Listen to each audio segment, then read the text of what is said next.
보자마자 넌 3년 재수가 막혔으니 3년 동안 아무것도 하지 말고, 근데 2년째 됐을 때 그분이 또 찾아오셔서 선생님 저 또 두 번째 사업이 실패했습니다. 3년째 찾아왔습니다. 그분이 똑같이.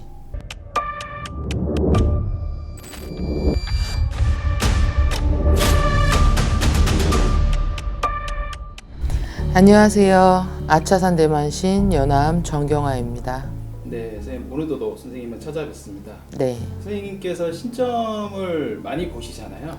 네, 저는 주로 90% 이상이 신점이죠. 선생님께서 뭐 워낙 신점으로 유명하시다 보게 되니까 저희가 갑작스럽게 그러한 생각을 한번 해봤어요. 신점을 보다가 예언이 적중한 사례들이 굉장히 많지 않을까? 그래야 또다시 저를 방문하시고 찾으시겠죠. 네, 그 중에 선생님께서 뽑는 베스트 1 혹시 에피소드가 있습니다. 있으면 있습니다. 말씀을 부탁드리겠습니다. 이거는 고구마 한 100개 먹은 사연인데요. 한 남자분이 몇 년 전에 저한테 찾아오셨었어요. 근데 점의 첫 마디가 밑도 끝도 없이 제가 말하고도, 제가 신령님 말씀을 전달하고도 이래도 되나 싶을 정도로 처음 딱 보자마자 넌 3년 재수가 막혔으니 3년 동안 아무것도 하지 말고 그냥 있는 돈 갖고 먹고 놀고 쓰고 그냥 생활해라. 아무 일도 하지 마라. 근데 그분이 다행히도 한 몇십억 정도의 돈이 있으셨어요. 그래서 그렇게 얘기를 했더니 그분이 3년 동안 놀라고요. 그래서 3년 동안 놀아. 그냥 있는 돈 까먹고 하는 게 낫지. 넌 무엇을 해도 실패하고 나중에 이 말을 무시하고 계속했을 경우에 나중에 감당하지 못하는 일이 있을 거야 라고 얘기를 하니까 그분이 더 해주실 얘기는 없는 거예요. 없는데 뭐 어떻게 더 지어서 만들어낼 수가 없잖아요. 할머니께서 3년을 그냥 놀고 먹으려는데, 근데 다행히 한 몇십억 재산이 있으니까 놀고 먹을 수는 있잖아요, 솔직히. 그래서 그분 돌려보냈어요. 그리고 났는데 1년 있다 그분이 다시 찾아오셨어요. 선생님 제가 무슨 사업을 한다고 해서 10몇 억을 까먹으신 거예요. 근데 선생님 말이 생각이 났다는 거예요. 3년을 놀고 먹으랬는데 내가 이만저만해서 어떻게 내가 놀고 먹어. 그냥 약간 오기가 생겼다는 거예요. 그래서 제가 저 아직도 2년을 더 놀고 먹어야 되나 해서 더 이상의 똑같은 얘기를 왜 자꾸 물어보는 거야. 2년 놀고 먹어. 더 까먹고 싶지 않으면 하고 또 돌려보냈어요. 근데 2년째 됐을 때 그분이 또 찾아오셔서 선생님 저 또 두 번째 사업이 실패했습니다. 이렇게 된 거예요. 그래서 제가 그래서 도대체 왜 이러시는 거예요? 제가 그랬어요. 도대체 왜 이러시는 거예요? 뭘 원해서 그러시는 거예요? 내가 구술해서라도 뭘 풀어내라, 뭘 해서라도 뭘 해라 라고 말을 했다면 장사 속이다, 저 돈 벌어먹으려고 한다 이렇게 들릴 수도 있겠지만 그냥 아무것도 하지 말고 3년을 놀고 먹으라고 하지 않았냐. 아마 있는 돈 갖고 지금 까먹은 돈 20억이 넘는데 그냥 놀고 먹었어도 그 돈 다 안 까먹었다. 그러니까 정신 차리고 빨리 돌아가라. 그랬더니 그분이 그럼 1년 남은 거예요. 그래서 1년 남았으니까 놀고 먹어. 그리고 난 다음에 3년이 지나면은 그 애군이 다 가신다고 하니 그때 가서 사업을 하든 장사라든 뭐라든 해라 라고 하고 보냈어요. 3년째 찾아왔습니다. 그분이 똑같이 찾아와서 선생님 저 전 재산을 다 탕진했습니다 이러고 찾아온 거예요. 그래서 도대체 이유가 뭐야 그랬더니 그냥 오기가 생기더래요. 내가 아무리 재수없어도 이래도 재수없을까 저래도 재수없을까, 어떻게 처음 딱 보자마자 나한테 3년 놀고 먹으라고 할 수가 있지. 그래서 자기가 그냥 닥치는 대로 사업을 했다는 거예요. 다 까먹었어요. 그래서 제가 뭐라 그랬냐면 이제 당신 내게 오지 말라 그랬어요.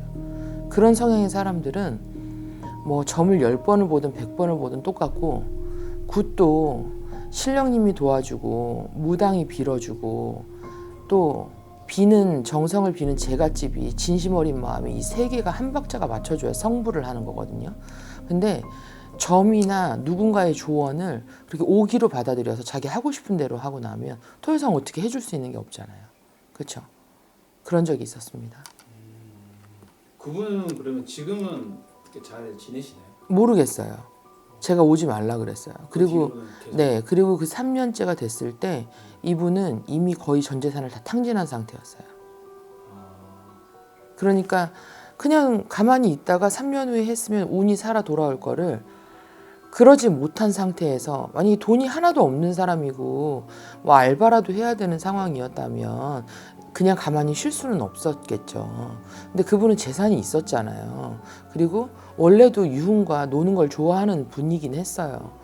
근데 그 제가 3년에 애군이 끼었다고 했던 얘기를 관가하고 자신의 오기로 그렇게 자기 멋대로 하다가 끝내는 그 몇십억의 재산을 다 탕진하고 저에게 찾아왔던 게 마지막 모습이었어요. 그럼 스님께서 신점을 볼 때, 사람을 볼 때 그 네. 사람에게 좀 강하게 느껴지는 예감이나 뭐 징조 같은 것들이 혹시 딱 보자마자 바로 오시나요? 저는 거의 그런 편이에요. 문을 딱 들어서자마자 그 어떤 저랑 마주보고 앉아서 네. 눈을 쳐다보는 순간 할머니나 신령님들께서 얘기를 해주시죠. 사실 그 어떻게 보면 3년 동안 놀라는 게 예언이 적중한 건데 되게 힘들어진 상태로 마지막에 오셨죠. 그리고 그러셨어요. 스스로 하시는 말씀이 3년을 놀고 먹었어야 한다. 자신의 입으로. 그제 와서. 그러니까 제가 고구마 100개 먹고 물 못 먹는 그 심정이라니까요.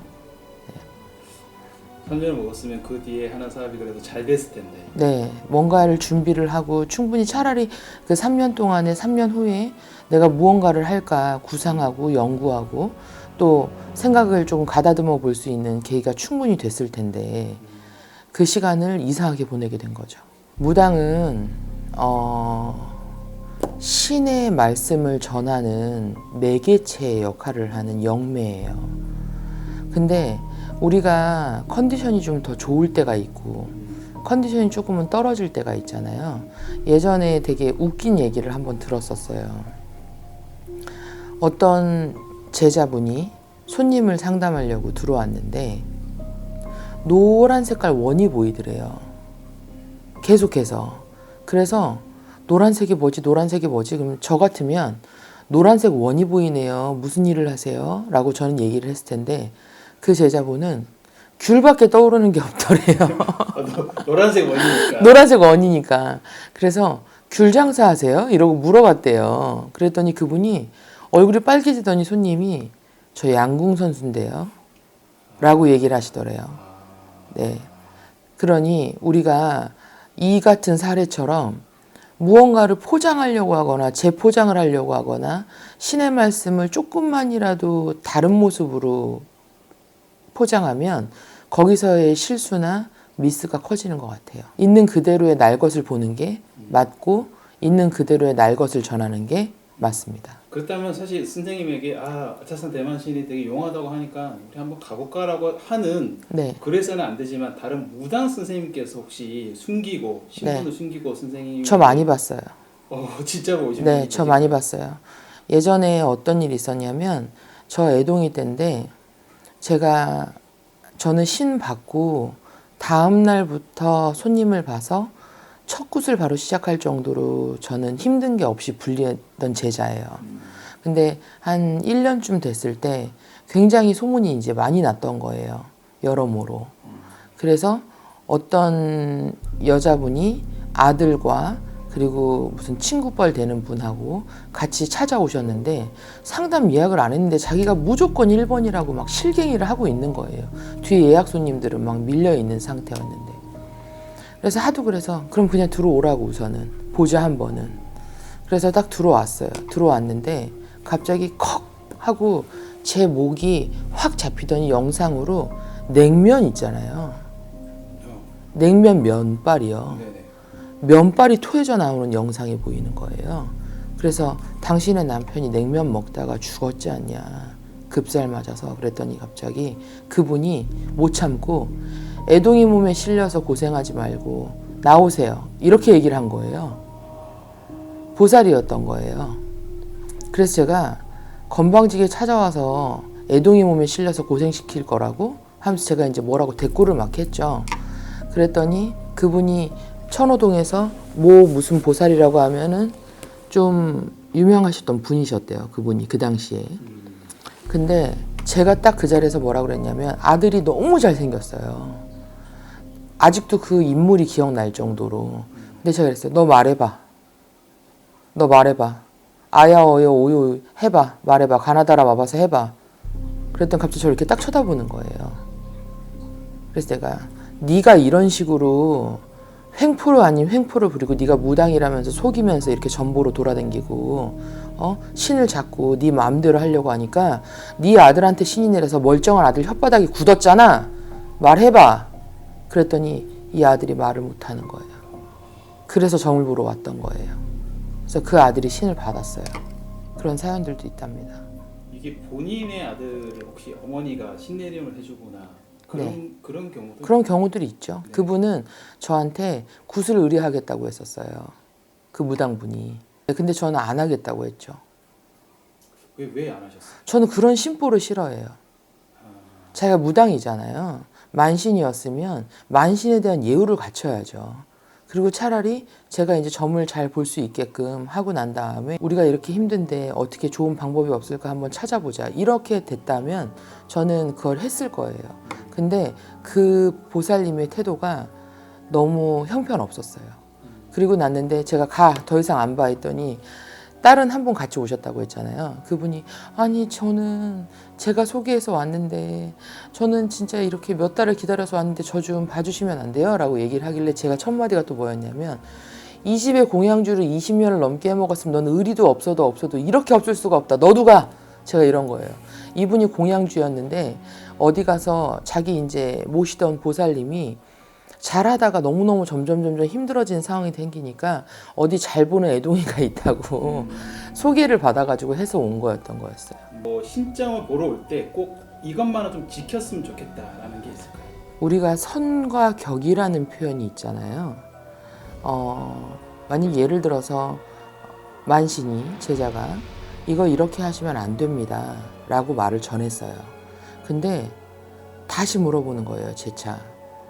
아니 그래도 내가 이렇게 하려고 하는데 하면 안 될까요? 안 된다고 얘기한 걸 재차 그거를 수도 없이 몇 번씩 되물어보는 거예요. 근데 그거 참 신뢰되는 행동이거든요. 그래서 저의 말은 꼭 끝에는 항상 똑같아요. 내가 분명히 이건 안 됩니다라고 했는데 그렇게 하고 싶으시면 해서 잘 되고 안 되고 망하고 그 결과에 대한 거는 본인의 책임입니다. 더 이상 묻지 마세요. 그러니까 똑같은 얘기들을 자기가 듣고 싶은 얘기를 들을 때까지 자꾸 유도신문하듯이 이렇게 기분 좋아지려고 하는 행동. 우리가 만신이 신의 제자라는 걸 잊지 말고 찾아오시는 게 좋으실 것 같아요. 네, 감사합니다. 다음에 더 좋은 내용으로 함께 하겠습니다.